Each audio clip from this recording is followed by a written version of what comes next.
अस्सलामुअलैकुम एवरीवन। आज हम GSA जो कि CSS में जनरल एबिलिटी के नाम से होता है, मैथमेटिकल पोर्शन, इसका हम वो डिस्कस करेंगे। इसमें आज हमने LCM और HCF को, जो लीस्ट कॉमन फैक्टर और हाईएस्ट कॉमन फैक्टर्स के नाम से मशहूर होते हैं, ठीक है। लीस्ट कॉमन फैक्टर्स में हम कॉमन और अनकॉमन फैक्टर्स को मल्टीप्लाई करते हैं तो हमारे पास लीस्ट कॉमन फैक्टर आ जाता है, जबकि हाईएस्ट कॉमन फैक्टर्स में हम सिर्फ कॉमन फैक्टर्स जो कि दोनों टर्म्स में यूज होते हैं उन्हीं को हम लेते हैं।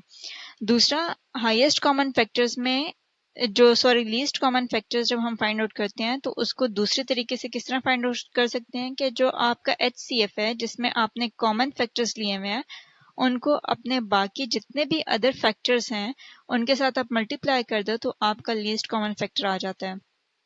जबकि हाईएस्ट कॉमन फैक्टर्स को दूसरे तरीके से सॉल्व करने का तरीका ये है कि आप जितने भी कॉमन फैक्टर्स आपके हैं उनको एक दूसरे के साथ मल्टीप्लाई कर दो तो आपका हाईएस्ट कॉमन फैक्टर आ जाता है। इसी को हम एक एग्जांपल से लेते हैं। एक क्वेश्चन है जिसमें है एक 16 और 76। इसका हमने हाईएस्ट कॉमन फैक्टर्स भी लेने हैं और इसका लीस्ट कॉमन फैक्टर भी फाइंड आउट करना है।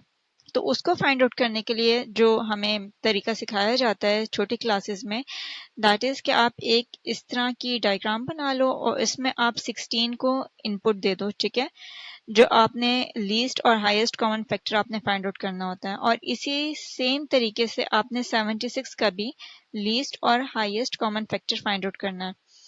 अब हमें पता है कि 16 2 के टेबल में आता है। हम सबसे पहले मिनिमम छोटी टेबल से कंटिन्यू करते हैं और बड़े तक जाते हैं। 2 2 8s are 16, 2 4s are 8, 2 2 2s are 4 and 2 2 1s are 2। तो इसके जो फैक्टर्स हैं, अगर मैं इसको यहाँ पे लिखूं कि इसके फैक्टर ऑफ 16 क्या बना, 1 2 2 2 3 और 4, ठीक है। और 1 इसमें हमेशा ये नीचे आ रहा है, ठीक है। मैक्सिमम केसेस में 1 भी आता है। 1 into 2 2 2 into 4 times 2 multiply by 1। इसी तरह अगर मैं अब 76 का फाइंड आउट करूं 2 के टेबल से, 2 3s are 6, यहाँ पे 1 रहता है 16, 2 8s are 16, 2 2 1s are 2, 2 9s are 18 and at the end 19, ठीक है। ये यहाँ पे कैंसिल हो गया, आ गया। अब अगर मैं फैक्टर्स ऑफ 76 निकालूं 76 का, तो ये क्या बनेगा, 1 into 19 into 2 into 2, ठीक है। तो अब मुझे हाईएस्ट कॉमन फैक्टर और least common factor find out करना है, ठीक है। ये फाइंड आउट करने के लिए हम इसकी डेफिनेशन के ऊपर जाते हैं।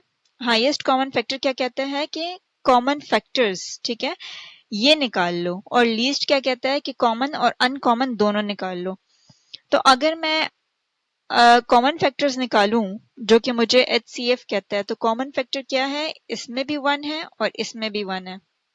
1 मल्टीप्लाई बाय इसमें भी 2 है और इसमें भी 2 है, 2 इसमें भी 2 है और इसमें भी 2 है, ठीक है। ये मेरा कॉमन फैक्टर आ जाता है जिसको मैं कॉमन फैक्टर भी कह सकती हूँ।